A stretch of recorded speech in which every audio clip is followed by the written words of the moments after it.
যে এই জাজমেন্টটা একটা ঐতিহাসিক এবং বাংলাদেশের জনগণের জন্য এইটা মনে হচ্ছে একটা ঈদের দিন। এর কারণে দেশে গণতন্ত্র ফিরে আসবে। বিগত 10 দিন পর্যন্ত যে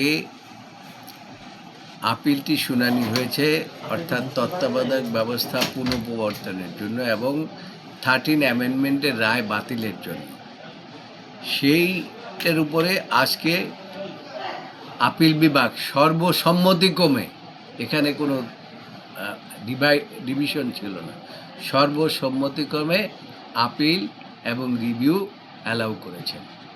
এবং অ্যালাউ করে সে বলেছেন যে আগে যে অবস্থায় ছিল সে অবস্থায় তত্ত্বাবধায়ক ব্যবস্থা ফিরে আসবে, অর্থাৎ সংবিধানের আর্টিকেল 58 খ 1 এবং 58 গ 2 এটা প্রবর্তন হবে। তবে তিনি বলেছেন এটা হবে প্রসপেক্টিভ।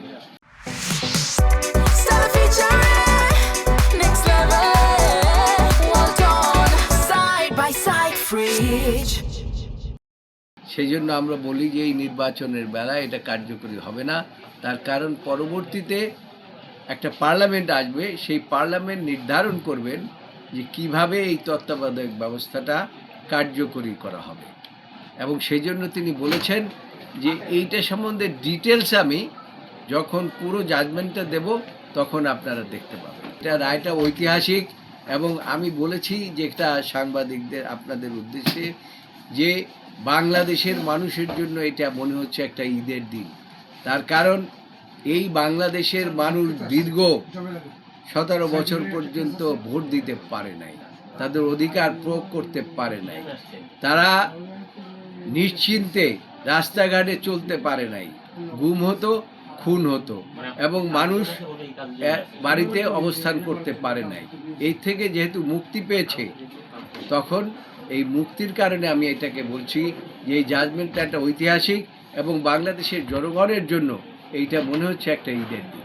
এই জাজমেন্ট পেয়ে আমাদের দল, আমাদের নেতা জনাব তারেক রহমান যদিও এখন দূরে আছেন, কিন্তু তাকে জানানো হয়েছে এবং তিনি খুবই খুশি হয়েছেন এবং তিনি বলেছেন যে এটা জনগণের বিজয়। এর কারণে দেশে গণতন্ত্র ফিরে আসবে।